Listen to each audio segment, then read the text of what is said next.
गीता 18 के श्लोक नंबर 62 में भगवान स्वयं कह रहे हैं कि अर्जुन उस परमेश्वर की शरण में जा जिसकी कृपा से परम शांति व शाश्वत स्थान अर्थात सतलोक को प्राप्त होगा। वो परमेश्वर कौन है, कहां है, कैसा है, जानने के लिए कृपया अवश्य सुनिए जगत गुरु तत्वदर्शी संत रामपाल जी महाराज के अमृत वचन।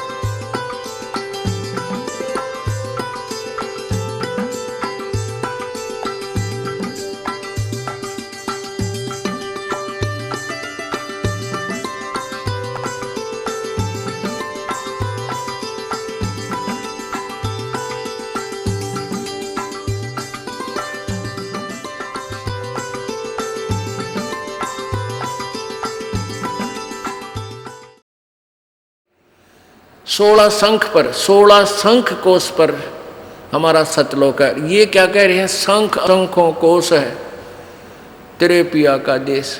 ये स्वर्गग्रह है यहाँ पर, और ये बात करे सतलोक की। शंखों कोश बता रहे हैं, तो यहाँ गड़बड़ेशन हो जाती है। लेकिन फिर भी अब ये मक्खन है, ये भी अच्छे विचार हैं महापुरुषों के, लेकिन ये मक्खन है। अब इसको शुद्ध किया जाएगा और उसके ऊपर से जो फूई आवेगी उसने बाहर फेंक देंगे, शुद्ध रख लेंगे अपना।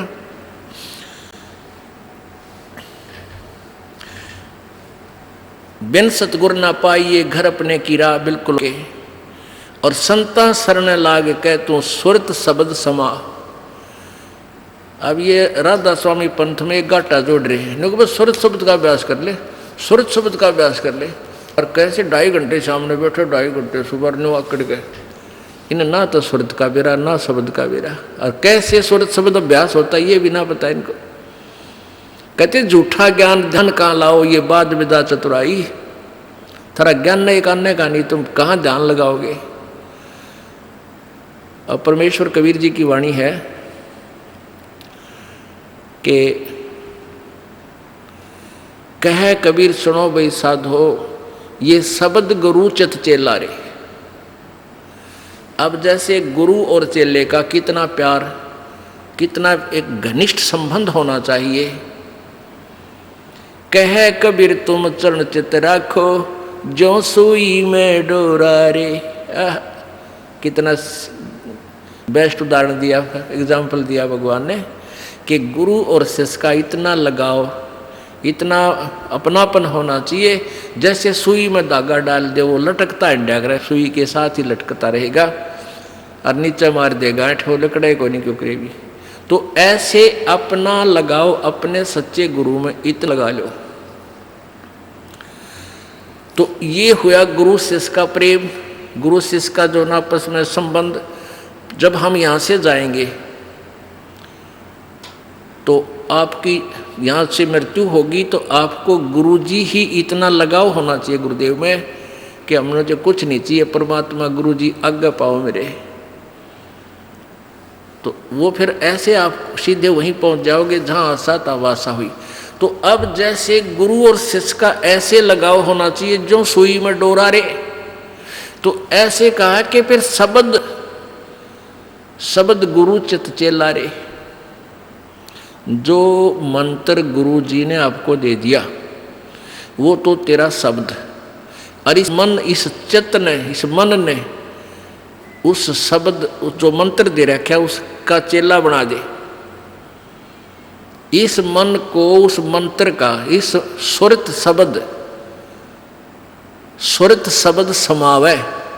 तेरी सुरती, तेरी मन, तेरी आत्मा उस दिए हुए मंत्र के साथ ऐसे चिपकी रहे, ऐसा ध्यान रखे, इतना उसका सिमरण करे जो सुई में डोरा रे। यानी ऐसे सुरत और शब्द इसको बोलते हैं। जो गुरुजी ने मंत्र आपको दिया है उसके साथ इस मन को इतना जोड़ दे जैसे गुरु और चेले का प्यार हो। तो अब कहते हैं सुर कहे कबीर सुनो भी साधो, अब शब्द गुरु चित चेला रे। गुरु और शिष्य का जो लगाव है, ऐसा ही इस मन को इस मंत्र के साथ ऐसा लगाव लगा, यानी एक पल बीच न दूर ना हो दे। होले सुहागण सुरता त्यार मालिक गुर जाना है हेतु तो, होले सुहागण सुरता त्यार है तेरा सुन शिखर बरतार मालिक गिर जाना। ये सुबह आपको सुना दिया था, अब रह कर इसका विश्लेषण कर रहे हैं। अब नित्यानंद जी, ये तो कबीर जी का अमाणी जो आगे आपको सुनाई जा रही है। इससे पहले संतों शरण लाग के सुरत शब्द समाह, शंख असंकों को से तेरे पिया का देश, और एक पलक में पाइए ले सतगुरु उपदेश। ये ठीक है कि एक पलक में पाइए ले सतगुरु उपदेश। अब 16 शंख कोश की दूरी पर सतलोक है पाताल लोक से, और पूरे संत से नाम लेने के बाद फिर देर नहीं लगे मालिक पाने की। लेकिन आपके अंदर आपके हृदय में ऐसी श्रद्धा मर्यादा अंतिम श्वास तक बनी रहे। सुन सलहली सैल है गगन मंडल के माँ, और प्रेम बिना पावे नहीं चाहे कोट समाधि ला। जब तक आपका प्यार मालिक नहीं उमड़ेगा, इतना भगवान मिले नहीं, और वर्क डन मिलेगा, किया कर्म अवश्य मिलेगा। जो साधना आप कर रहे हो, भक्ति कर रहे हो, दान कर रहे हो, ये मिल अवश्य, ये जरूर मिल जाएगा, लेकिन मालिक नहीं मिल पाओगा जब तक प्यार नहीं उमड़ेगा। अब कैसे प्यार कैसे उमड़ेगा भाई? जैसे सूरज के आगे बदरा ऐसे कर्म सयारे, भाई प्रेम की पवन करे चित मंजन फिर जल के तेज नयारे। क्या बताते हैं परमेश्वर गरीबदास जी महाराज परमेश्वर को पाने की कैसी विधि बताते हैं कि जैसे सूरज के आगे बदरा ऐसे कर्म छयारे, हमारे पाप कर्मों की छाया आत्मा और परमात्मा के बीच में ऐसे होगी जैसे सूरज के सामने घनघोर घटा छा जाती है। वो घटा, फिर वो बादल कैसे वहाँ से दूर होते हैं। तेज हवा चलती है तो बादलों को तितर बितर कर देती है, और सूर्य का प्रकाश फिर ज्यों का त्यों समक्ष होता है। तो ऐसे कहते हैं कि हम आत्मा और परमात्मा के बीच में जो पाप कर्म रूपी जो बादल हैं, उनको कैसे दूर फेंका जाए, कैसे छांटा जाए, कैसे खत्म किया जाए। जैसे सूरज के आगे बदरा ऐसे कर्म छयारे, प्रेम की पवन करे चितवंजन झलक तेज नयारे। प्रेम की पवन, इन पाप कर्मों को काटने का, इनके हटने का क्या लक्षण होता है? आपको यहाँ बुलाया जाता है, ज्ञान सुनाया जाता है, आप जी को मंत्र दिए जाते हैं, आप जी को प्रेरित करके आपके हाथों से 2 पैसे दान करवाए जाते हैं, दंडवत प्रणाम कराई जाती है। इस सब का उद्देश्य है कि आपका हृदय इतना विनम्र हो कि परमात्मा की चर्चा चल की आँखों से आंसू की धारा बह जा, दरिया बह निकले, चर्चा चले एकांत में बैठ के, या कहीं चर्चा चले दाता की, रह कर आंखों में आंसू आने लग जाएंगे। जब मालिक की चर्चा चलेगी तो समझो आपके पाप कर्मों के बादल कटन लाएंगे। जैसे सूरज के आगे बदरा ऐसे कर्म छयारे, ये प्रेम की पवन करे चितमंजन फिर झलक तेज नयारे। तो यहाँ नित्यानंद जी भी इसी का समर्थन कर रहे हैं। सुन सलहली गैल है गगन मंडल के माँ, बिना प्रेम पावे नहीं चाहे करोड़ समाधि ला। और जब तक मालिक में प्यार नहीं होगा, उसकी चर्चा सुनते ही आत्मा में ये झड़ नहीं लगेगा आंसुओं का, तो तब तक बात काची रह रही है आपकी। लेकिन होगा, अभ्यास बढ़ाओ, मालिक की भक्ति करो, ज्ञान सुनो, और अवश्य होगा। यही प्रोसीजर है। किसी के घने बादल हैं, किसी के थोड़े घने हुए भी इसी तरीके से हटेंगे, हवा चलती रहेगी, धीरे धीरे उनको इधर उधर कर दी।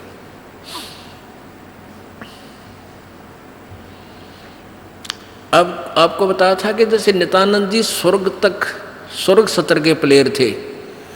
अब जैसे डिस्ट्रिक्ट लेवल पर यानी जिला स्तर पर बच्चे खिलाड़ी खेल खेलते हैं, नियम वही होते हैं उनकी एक ही जैसे, और जो राज्य स्तर पर खेलते हैं उनके भी नियम वही होते हैं, लेकिन लाभ गणा होता है। और जो राष्ट्रीय स्तर पर खेलते हैं नियम उनके भी वही होते हैं, और जो इंटरनेशनल लेवल पर खेलते हैं नियम उनके भी वही होते हैं। तो नित्यानंद जी जो बता रहे हैं ये वही नियम वही है। अब क्या बताया उस परमात्मा की यहाँ जाने का, परमेश्वर क्या बताते हैं, होले सुहागण सुरता त्यार तुझे माल्य के घर जाना है। अब सुहागण कौन है और कुंवारी कौन है? जिन आत्माओं को पूर्ण परमात्मा संत से प्रभु का नाम नहीं मिला तो वो तो कुंवारी है, और जिनको परमात्मा का नाम मिल गया उनकी सगाई होगी परमात्मा से, गुरु बिचौले ने उनकी सगाई करवा दी। अब जिनको परमात्मा का नाम मिल गया तो आपकी सगाई होगी उस मालिक से, पूर्ण परमात्मा से, और गुरु बिचौले ने आपका यू नाता जोड़ दिया। तो इसलिए कहा कि होले सुहागण सुरता त्यार, जो उपदेशी आत्माएं हैं वो सुहागण हैं, और जिन्हें नाम नहीं लिया है वो अभी कुंवारी हैं। और जो सुहागण होगी जिसकी सगाई हो जाएगी तो वही आशा कर सकती है पिया के घर जाने की। कुंवारी का भी कोई ऊद सूद नहीं होती, लेकिन तरीका यही है पिया के घर जाने का, उनको भी सगाई करवानी पड़ेगी, नाम लेना पड़ेगा, गुरु बनाना पड़ेगा। तो उन सुहागन आत्माओं को, उपदेशी आत्माओं को परमात्मा कहते हैं होले सुहागण सुरता त्यार तन माल्य के घर जाना है। अब तुझे वहाँ जाने का तेरा काम बन गया, यानी स्टार्ट हो गया ये प्रोसीजर। ब्याह भी होगा, सगाई हुई है तो ब्याह भी होगा, ब्याह होगा तो फिर सारा काम होगा, पति के घर भी जाएंगे। तो हम स्टार्ट कर चुके हैं, हमारा काम शुरू हो गया। फिर क्या बताते हैं, होली सुहागण सुरता त्यार तुझे मालिक घर जाना है, तेरा सुन शिखर बरतार। सुन शिखर यानी शिखर माने चोटी में, सुन माने सब जहाँ कोई और नहीं, केवल वही एक मालिक और उसका लोक है। सबसे टॉप मोस्ट प्लेस पे वहाँ तेरा पति, तेरा भरतार, तेरा मालिक है। सतलोक में सत्य पुरुष है। वहाँ क्या बताते हैं, रंग महल में रास बिलास अपार है, चलो सकी उस देश सुकंत हमार है। उस रंग महल में सारे ठाठ बाट हैं सतलोक के अंदर, और चलो सखी वहाँ अपना वो मालिक पति है, वो अपना कंत है, अपना प्रभु स्वामी मालिक है, उस लोक में चलो।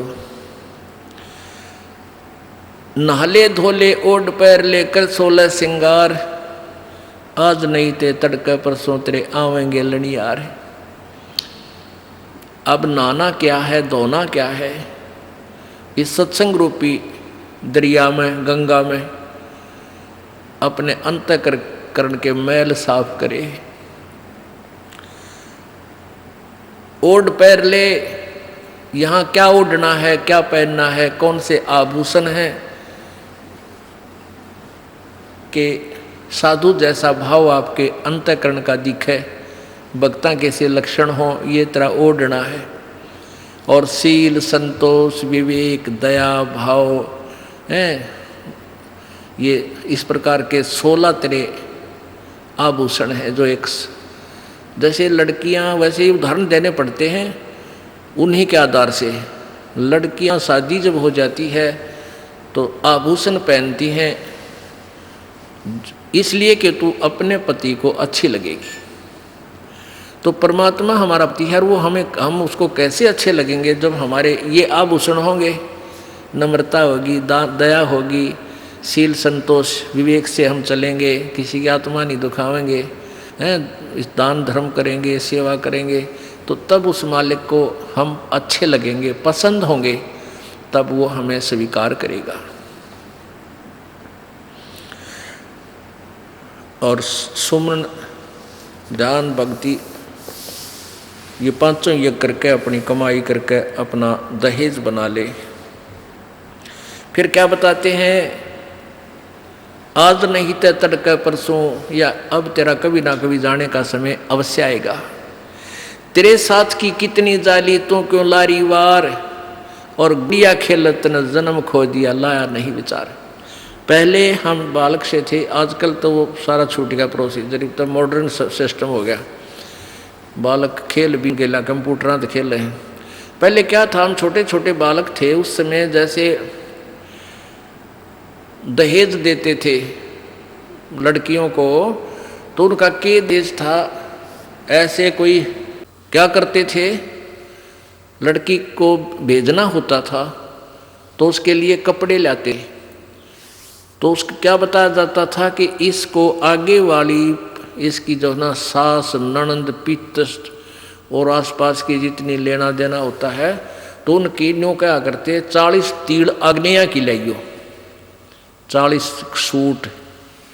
तीड़ तना समझते होंगे आजकल के बच्चे, पहला घाघरा हुआ करता है सब बारह, और उसको ऊपर एक कुर्ता एक चुंदड़ी उसने नकली बोलिया करते।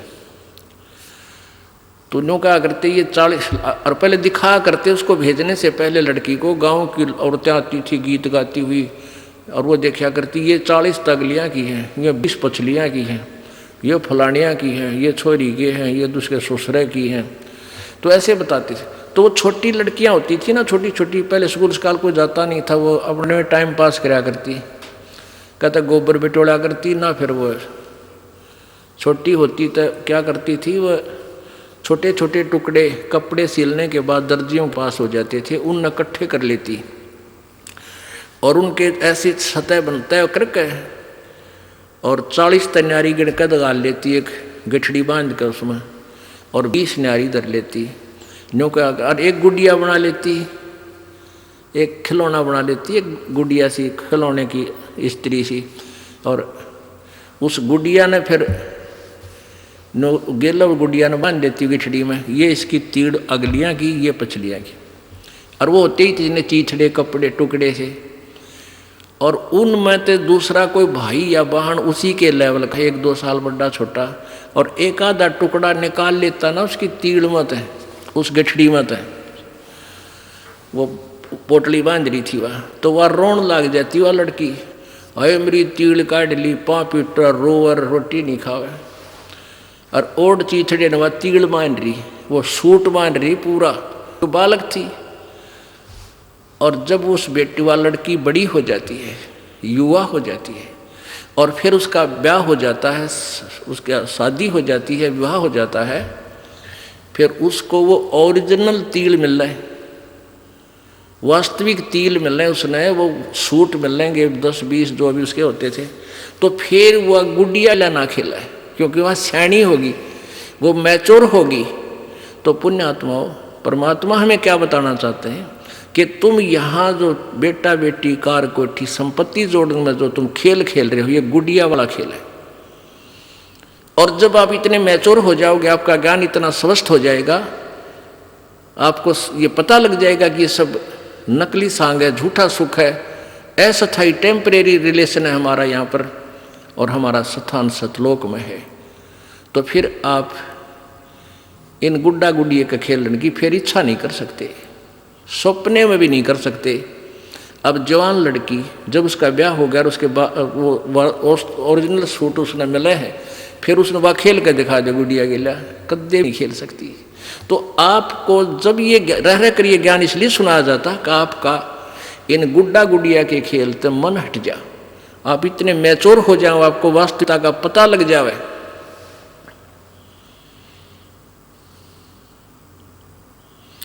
तेरे साथ किए कितनी जाली तू क्यों लारी वार, गुड़िया खेलत जन्म गवाया लाया है नहीं विचार, मालिक घर जाना है। कितने ते गुड़िया खेल कर जन्म खो दिया अपना, सारा यही कार कोठी बेटा बेटियां की जोड़ तोड़ में लगा रहा। अब उस सच्चाई से परिचित हो, फिर पुनः इन गुड़िया से नहीं खेलेंगे। अब तो चलो हैं, अब का जावे कहाँ, फिर भक्ति से ज्ञान से और कुछ ही समय दिनों में ऐसा समाधान आपका प्रभु कर देगा। बालक बच्चे भी आपके भगवान से डरने वाले, महात्मा की भक्ति करने वाले होंगे और कुछ दिनों में आपको फ्री कर देगा प्रभु। अब भक्ति करें। बच्चे इतने बुद्धिमान समझदार हो जाएंगे, भगवान से डरने वाले होंगे कि अभी माता पिता ने अपना पूरा काम कर दिया, अभी इनको डिस्टर्ब ना करो। और वो परमात्मा विश्वास करने वाले होंगे कि अभी हमारा किया हमें मालिक जरूर देगा। तो इस प्रकार आपको फिर यहाँ से निकालने का एक सुअवसर परमात्मा देगा और तभी आपका मोक्ष संभव है। तो ये परमात्मा ही करवाएगा, अपने इसके चरणों में पड़ा रहना है। कैसे? द्वार धनी के पड़ा रहे, धक्के धनी के खावे, सो काल चकजोल ही पर द्वार छोड़ ना जावे। इसका यही तरीका फार्मूला बताया है कि अपने सच्चे सतगुरु के द्वार से दूर नहीं हो जा। चाहे कितना झटके पटके काल दे, आपको छोटी मोटी हानि भी होती दी होने दे, कोई वो भी मालिक की रजा है, उसमें आपके ना ही होने में आपका हित होगा, ये सत्य मान लेना। तो फिर आपने हर पहलू को अपनाना होगा कि राज्य क्रमता राम की रजा दर जो शीस, दास गरीब दरस परस तिन बैठे जगदीश।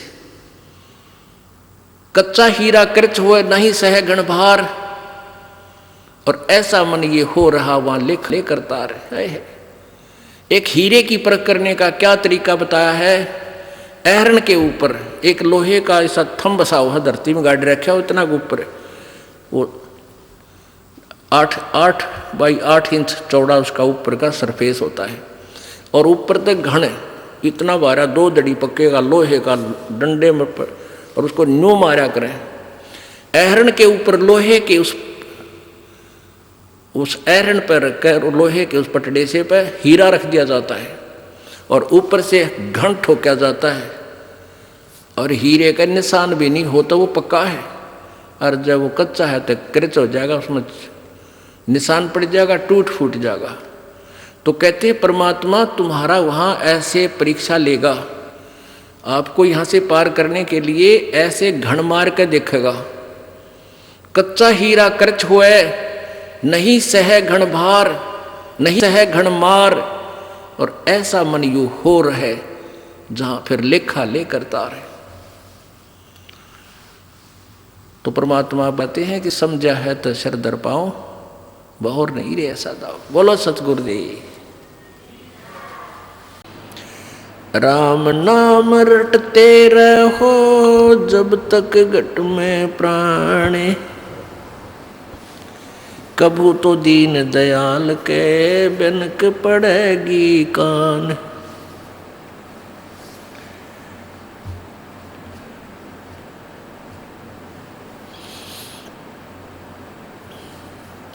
परमपिता परमात्मा पूर्ण ब्रह्म सर्व सृष्टि रचनहार कुल मालिक कबीर देव कबीर साहब कबीर अल्लाह, अल्लाहु अकबर, ये वही परमात्मा है जो बनारस में, काशी में, भारतवर्ष की पवित्र भूमि पर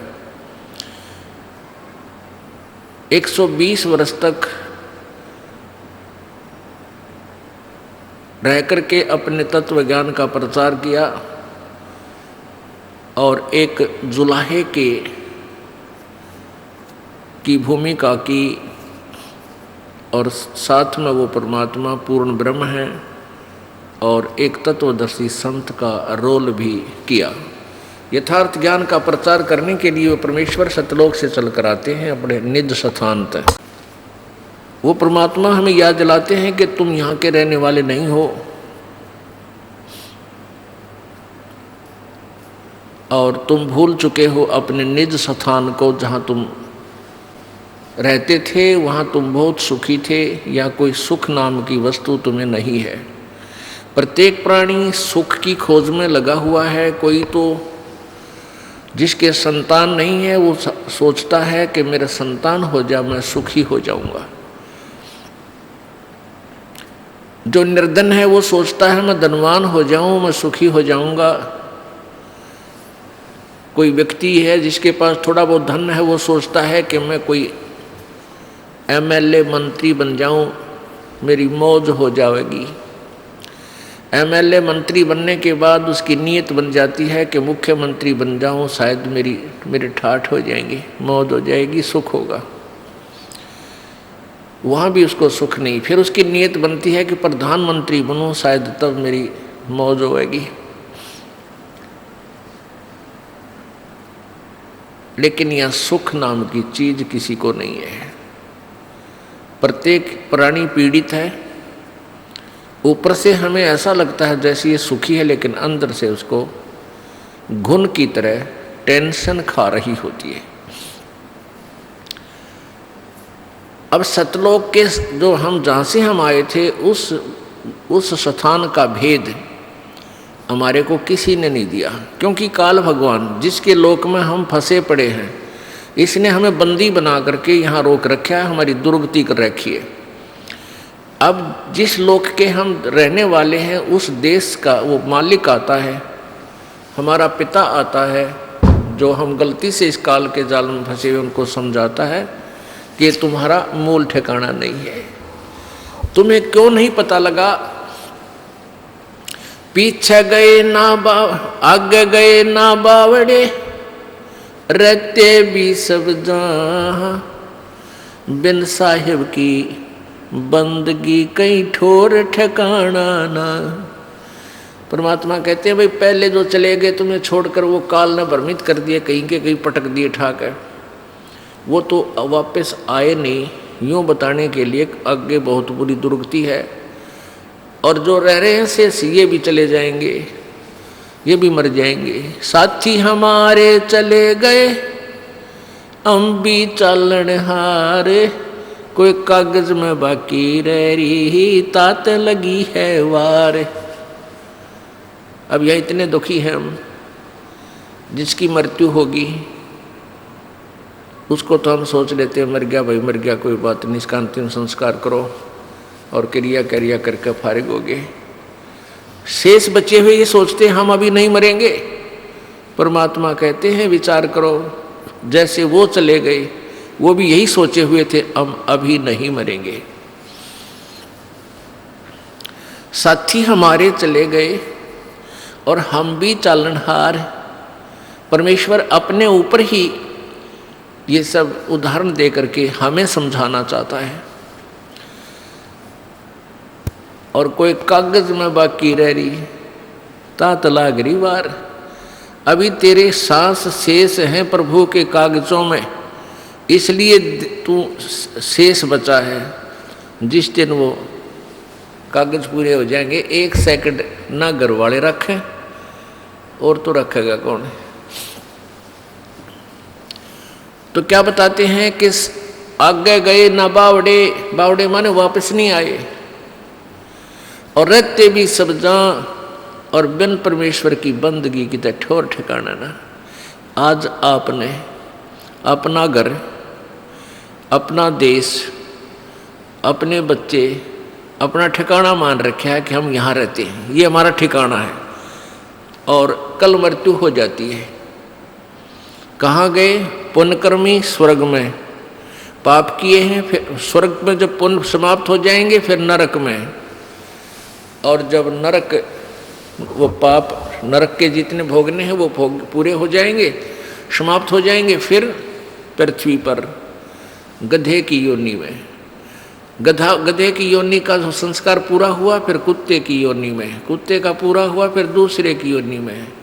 कितना ठोर ठिकाना ना स्वर्ग में ठोर ठिकाना, ना नरक में ठोर ठिकाना, ना मनुष्य जीवन में ठोर ठिकाना, ना देवता रूप में तेरा ठोर ठिकाना, क्योंकि यहाँ तो जन्म और मृत्यु का अटल विधान है। एक ऐसा स्थान है जहाँ जाने के बाद फिर मृत्यु नहीं होती, वहाँ कोई दुख नहीं, वहाँ बुढ़ापा नहीं और मृत्यु नहीं। ये 2 दुश्मन है इस प्राणी के। एक तो वृद्धावस्था, सबसे भयंकर दुख है वृद्धावस्था।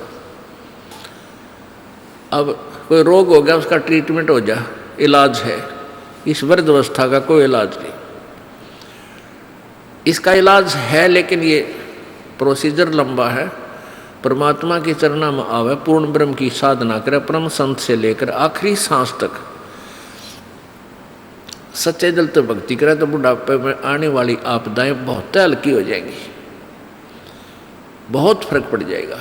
लेकिन रहेगी वृद्ध अवस्था, उठा जा ना बैठा जा, पर इतना फर्क हो जाएगा, चीस भड़क कम हो जाएगी, इतना राहत आपको अवश्य देगा। परमात्मा की भक्ति से राहत मिलेगी। और न मृत्यु का विकल्प यहाँ पर एक ऐसा स्थान है सतलोक, जहाँ हम रहा करते थे, वह न मृत्यु होती थी न वृद्धावस्था होती थी। ओए होए, हम उस सुख सतल को छोड़कर इस काल के लोक में दुख सतल पर आ गए। इस काल भगवान ने हमें इतना भ्रमित कर दिया, मिसगाइड कर दिया कि हम अपने मूल ठिकाने को इतना भूल गए, अब विश्वास भी नहीं होता कि भगवान खुद आके बताएंगे कि और स्थान है यहाँ, इनसे आगे, तो मन मानने को तैयार नहीं होता।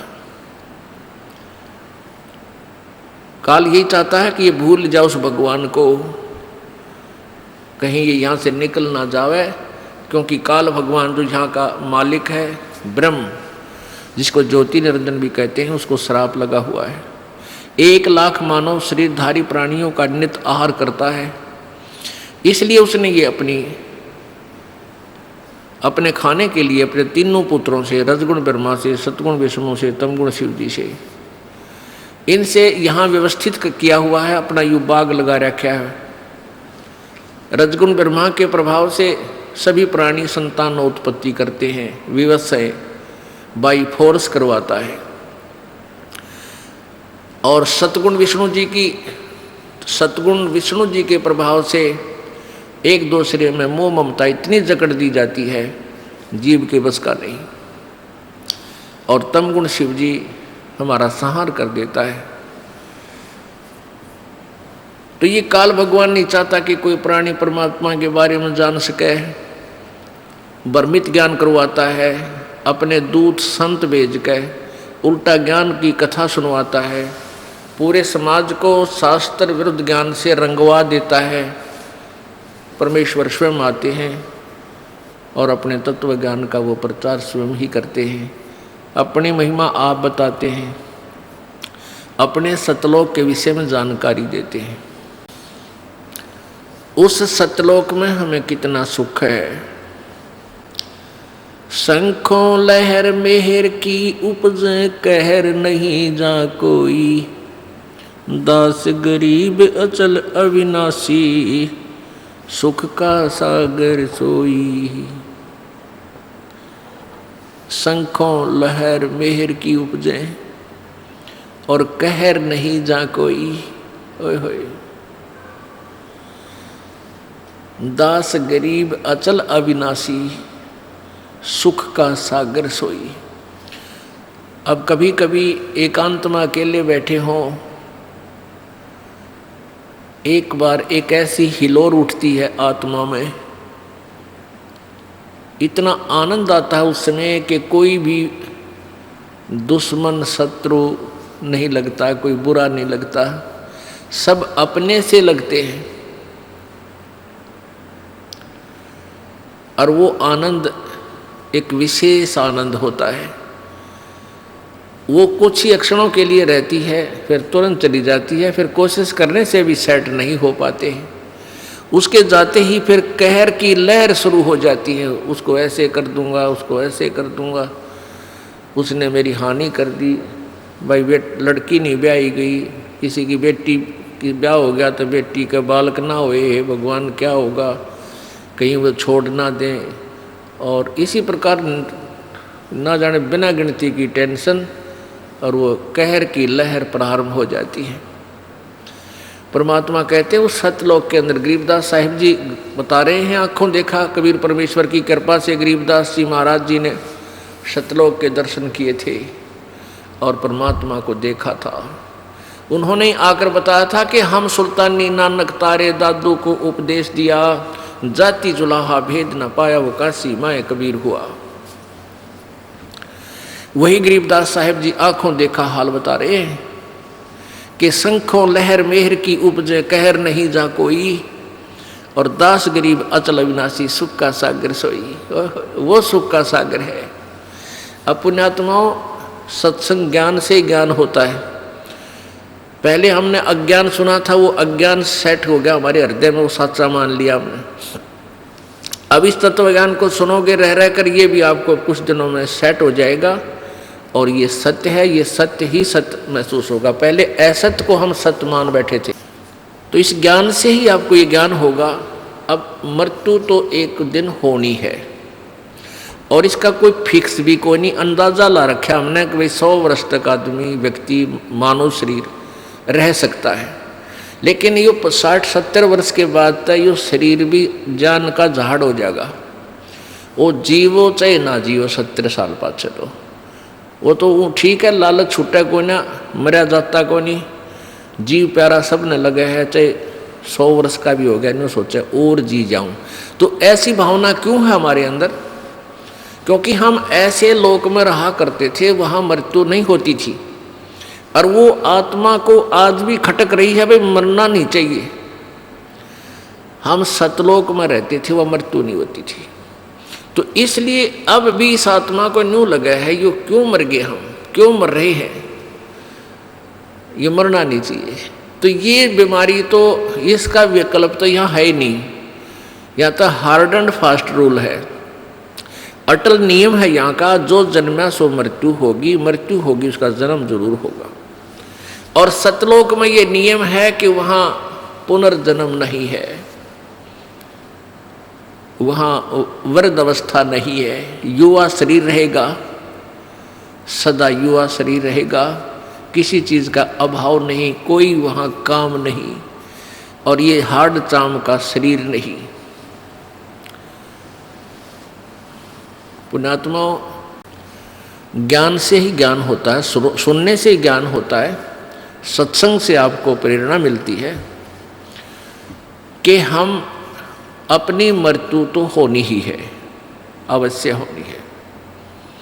तो क्यों ना हम अपना पूरी टारगेट, पूरा उद्देश्य सच्चे दिल से सतलोक जाने का बनाए, क्योंकि इस ज्ञान से आपको ये प्रमाण मिलेंगे, 100 प्रमाण देगा ये दास आपको कि ये लोक अपना नहीं है, अपना लोक सतलोक है। और उस सतलोक को किस किस ने सेकंड किया है, किस किस ने समर्थन किया है, खुद परमेश्वर ने आके बताया कबीर जी ने। और फिर कबीर परमेश्वर जी ने अपनी प्यारी आत्माओं, जो अश्रेष्ठ आत्माएं होती हैं, उस समय अच्छी आत्माएं होती हैं, उनको अपना गवाह बनाया, उनकी आत्मा को सतलोक लेकर गए, उस प्यारी आत्माओं को सचखंड दिखाया, अपना वास्तविक वहाँ परिचय कराया, समर्थता का ज्ञान कराया, वहाँ का सुख से परिचित करवाया, फिर उनको वापस शरीर में छोड़ा, जनता में वो अपना ज्ञान प्रचार करवाया। उन्होंने एक ही, सभी ने एक जैसा ही मार्ग बताया है, जैसे आदरणीय धर्मदास साहिब जी बांधवगढ़ वाले, आदरणीय मलुकदास साहिब जी, आदरणीय दादू साहिब जी, आदरणीय नानक साहिब जी, जिससे सिख धर्म का उत्थान हुआ, आदरणीय गीसादास साहिब जी, आदरणीय गरीबदास साहिब जी, इन सभी पुण्यात्माओं ने परमात्मा को पाया। इन्होंने सचखंड सतलोक आँखों देखा और फिर वापस आकर के उस अनुभव की आँखों देखे, उस परमात्मा की शक्ति समर्थता का अपने अमरवाणी में कलम तोड़ विवरण किया। हम देखा सो साच है और सकल प्रपंच, गरीबदास साहिब जी कहते हैं हमने जो देखा वो सत्य है, बाकी जो कह रहे हैं वो सब प्रपंच झूठ बोल रहे हैं। तो पुण्यात्माओं, क्या आवश्यकता थी उन महापुरुषों ने, नानक साहिब जी ने या गरीबदास साहिब जी ने सचखंड के बारे में डंडोरा पीटन की? यदि वो स्थान ना होता तो वो सत्य है। हमने अभी तक जो ज्ञान सुना था स्वर्ग तक, अब स्वर्ग से आगे हमारी बुद्धि काम करे नहीं थी। अब हमें ज्ञान हो गया, अब हम अपना तन मन धन से उस सतलोक में जाने का प्रयत्न करेंगे। पुण्यात्माओं, सु अवसर है। परमेश्वर ने काल से कहा था कि सतयुग में, काल ने कहा था परमेश्वर कबीर जी से कि 3 युगों में जीव आप कम ले जाना, और चौथा युग जब कलयुग आवे तब तब शरण जीव बहु जावे। ऐसा वचन हर मोय दीजै तब गवन संसार ही कीजै। काल ने कहा था प्रभु 3 युगों में, सतयुग, त्रेता, द्वापर में आप अधिक प्राणी सतलोक मत ले जाना, और चौथा युग जब कलयुग आएगा तब आप कितने ही प्राणियों को सतलोक ले जाना।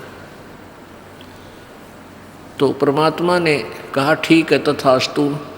तो उस परमात्मा के उस वचन अनुसार, और काल ने भी अपने मुख से ही कह दिया कि कितने जीव ले जाना, लेकिन एक और प्रार्थना की थी कि जो आपके ज्ञान को स्वीकार करे आप, वो आपका, और जो आपके ज्ञान को स्वीकार नहीं करे, मेरे ज्ञान को स्वीकार करे, वो हमारा।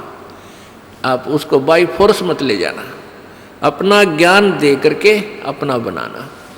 तो इसलिए पुण्यात्माओं, अब जो परमात्मा की इस अमर वाणी पर जो विश्वास करेगा वो परमात्मा का हो जाएगा, और जो इस वाणी को नहीं समझेगा वो काल का है, वो काल का रहेगा। जैसे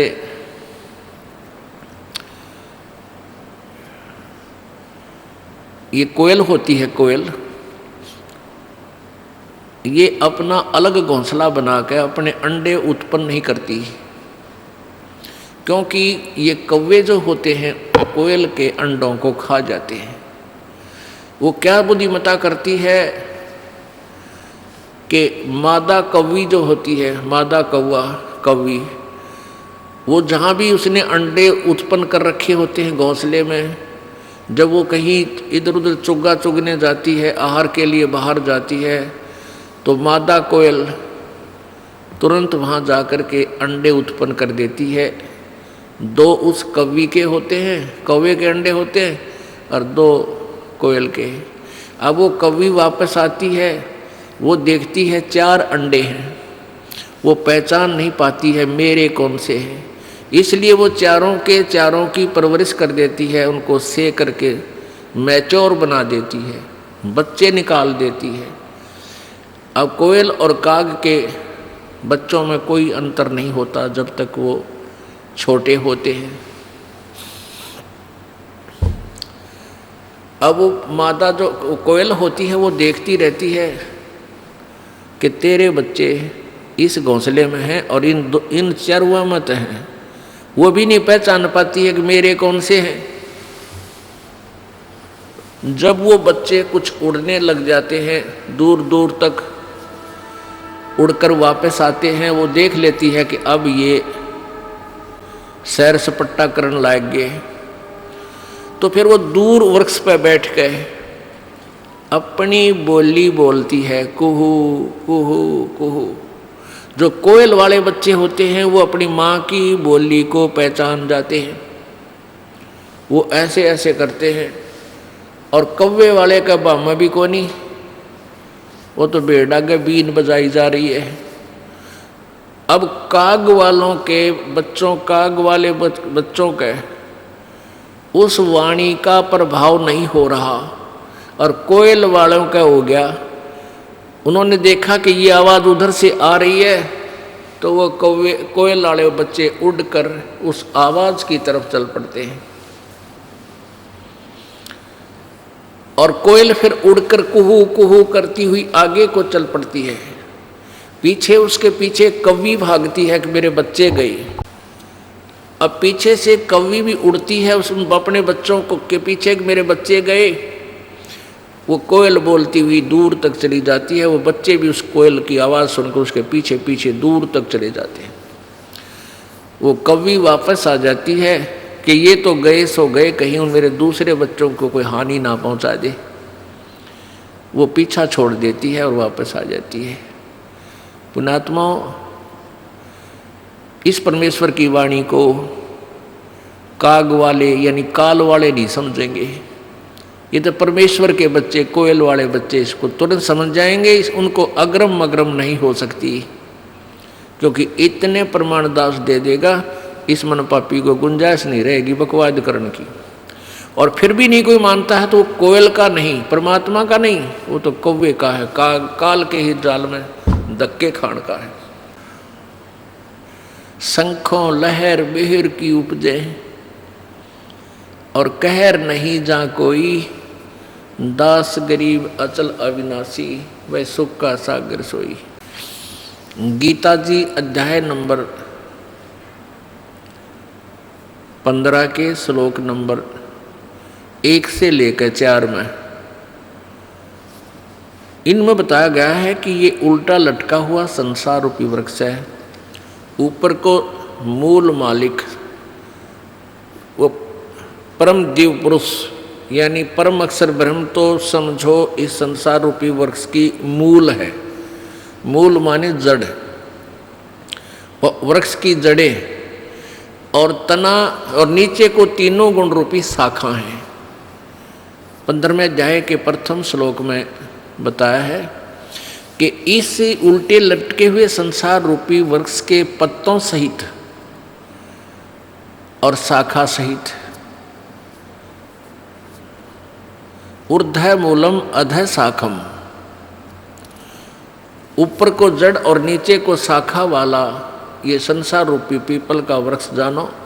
और जो संत इसके सभी विभाग बता देगा, तना कौन है, डार कौन है, टहनी कौन भगवान है, शाखा कौन भगवान है और पत्ते कौन है, यानी सभी पार्ट अलग अलग से विभाग बता दे, स वेदवित वो वेद के तात्पर्य को जानने वाला है, अर्थात वो तत्वदर्शी संत है।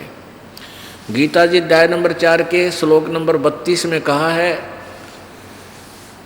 कि पहले जो 25 से लेकर 30 में जो क्रियाएं बताई है साधकों की, वो सभी साधक अपनी क्रियाओं को, अपनी साधना को पाप नाशक जानकर ही कर रहे हैं। लेकिन उस चौथे अध्याय के 32वें श्लोक में कहा है गीता जी में कि उस सच्चिदानंद घन की वाणी में ब्रह्मणे मुखे, अनुवादकर्ताओं ने ब्रह्मणे मुखे का अर्थ गलत किया है। इस दास के द्वारा किया हुआ अनुवाद गहरी नजर गीता में आप पढ़ सकते हो यथार्थ रूप में।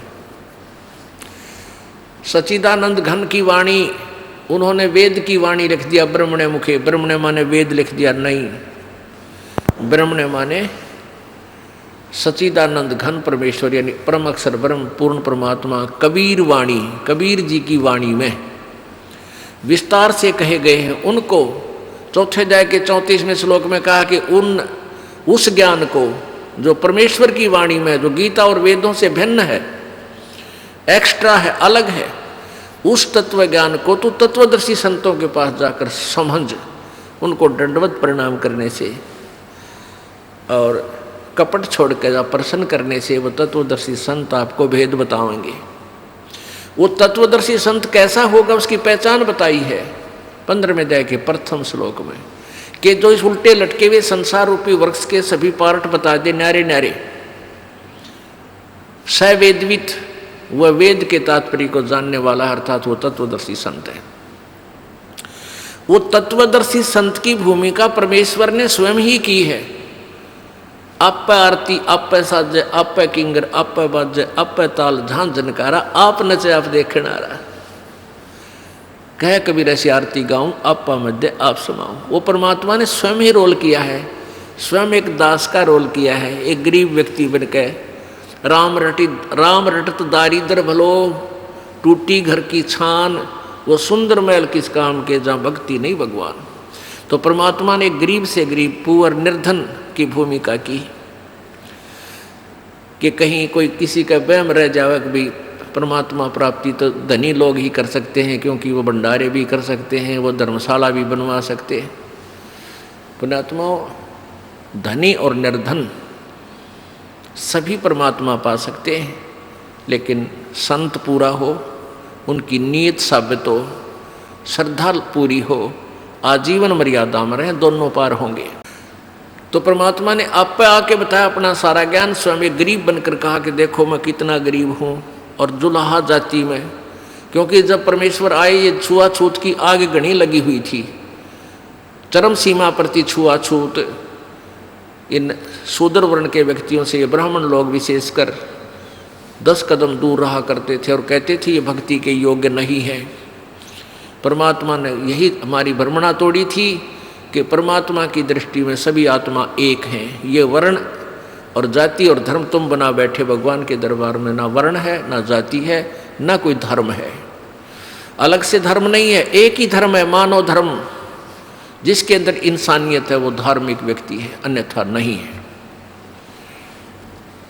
और स्वयं ही एक तत्वदर्शी संत की भूमिका की।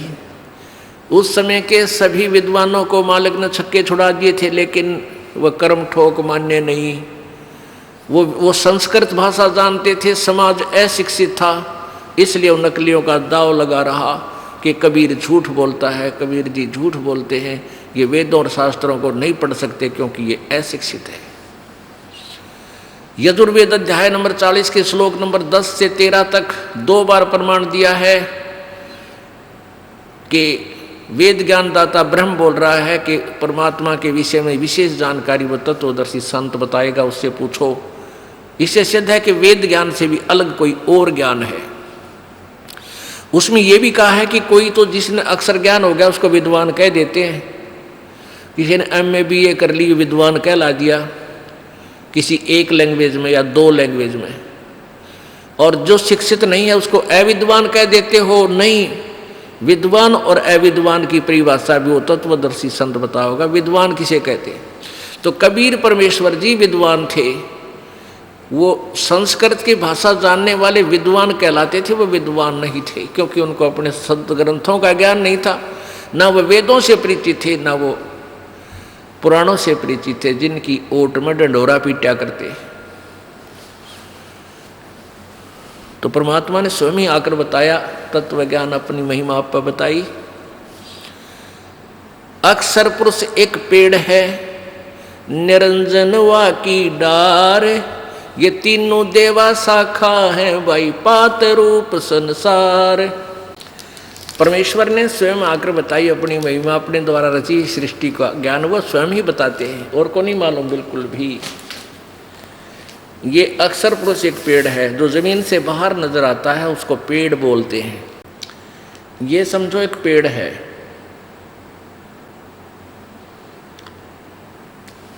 जमीन से बाहर जो नजर आता है, दृष्टिगोचर हो रहा है, उसको पेड़ बोलते हैं।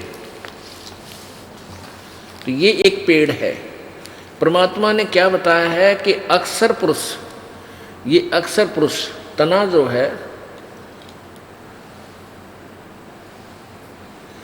ये तो तना है, और निरंजन ये ब्रह्म है, ज्योति निरंजन काल, ये अक्षर पुरुष, सर्वब्रह्म सर्वपुरुष या काल ब्रह्म, इसी को कहते हैं। अक्षर पुरुष एक पेड़ है, निरंजन ज्योति निरंजन भी इस ब्रह्म को बोलते हैं। निरंजन वाकी डार, और तीनों देवा शाखा है, भाई पात रूप संसार। अब क्या बता रहे हैं? परमात्मा ने पूरा विभाग बता दिया, और फिर ये जड़ जो बाहर गुप्त है, प्रोक्ष है, जो भगवान, ये जड़ कौन है? ये पूर्ण ब्रह्म परमेश्वर परम अक्षर ब्रह्म है। अब दूसरे शब्दों में हम इसको ऐसे कह सकते हैं, ये पूर्ण ब्रह्म कबीर साहिब है, परम अक्षर ब्रह्म यही कहलाता है। ये संसार रूपी वृक्ष की मूल है, जड़ है।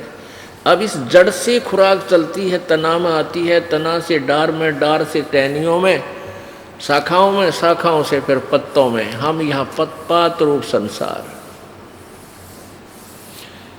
अपने आत्मा, ये तत्वदर्शी संत की भूमिका, तत्वदर्शी संत की पहचान बता दी।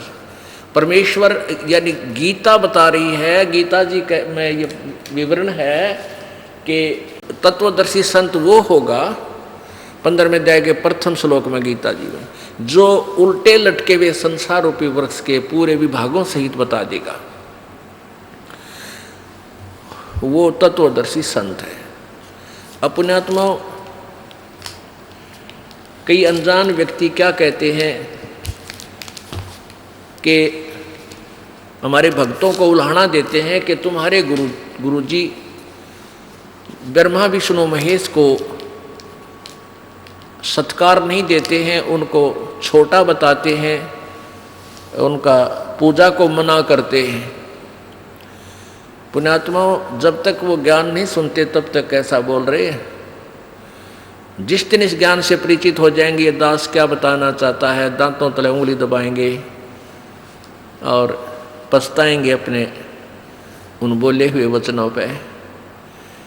एक भक्त आया, 15 दिन पहले की बात है कि जी मैं ब्रह्मा विष्णु महेश का कट्टर पुजारी था, विष्णु और शिव का। आपके विषय में एक भक्त ने बताया तो मुझे बहुत बुरा लगा। आपका एक चैनल के ऊपर इस प्रोग्राम मैंने देखा, आप जो बताने लगे तो मैंने आपको बहुत बुरा भला कहा, बहुत गालियां दी, लेकिन फिर भी मैं जल भूनकर भी सुनता रहा तो मेरी चौंध टूट गई। मेरा मोतियाबिंद का ऑपरेशन हो गया, मैं अक्षमा याचना करता हूँ। मैंने ऐसे परम संत को और कुछ शब्द बोल दिए, क्या मेरा उद्धार हो सकता है? तो पुण्यात्माओं, परमेश्वर कबीर जी कहते हैं कि पूत पिता से बेमुख होई तो भी पिता जानमंद होई। कि पिता से बच्चा जैसे शराब पी रखी किसी लड़के ने, और पिताजी समझाने की चेष्टा करता, उसको बुरा भी बोल देता है, उसके ऊपर हाथ भी उठा देता है कि उस शराबी ने बेरा नहीं बोली पूछने तू कहाँ के बोल रहा है। तो जब उसके शराब नशा उतर जाता है, पिताजी फिर भी उसको सीने से लगाता, उसको अपना बेटा बुरा नहीं लगता, उसको ना बेटी बुरी लगती। तो ऐसे ही आप इस चीज़ से परिचित नहीं हो। इस दास को ये ज्ञान हो गया कि आप दो नहीं हो, ना आप अलग नहीं हो, ना हिंदू अलग है, ना मुसलमान अलग है, ना सिख अलग है, ना ईसाई अलग है। आपका कोई शत्रु नहीं है। काल ने हमें शत्रु बना रखा है आपस में विभाग करके। ये यही चाहता है कि डिवाइड एंड रूल, इनकी आपस में दुर्गति होती रहे, ये भगवान से भूल जाएं और उस अज्ञान आधार पर एक दूसरे के साथ लट्ठम लट्ठा रहें। लेकिन परमात्मा का ज्ञान ये सब अंधेरा हटा देगा और फिर हम पहचानेंगे हम कौन है, कहाँ से आए। बहुत आंखों में पानी आ गया उस बच्चे के। युवा लड़का था, 25-26 वर्ष का, 30 का होगा, और कहे जी क्या मेरी सचमुच अक्षमा होगी? माँ बेटा हो गया, आप भक्ति कर, कोई दिक्कत नहीं।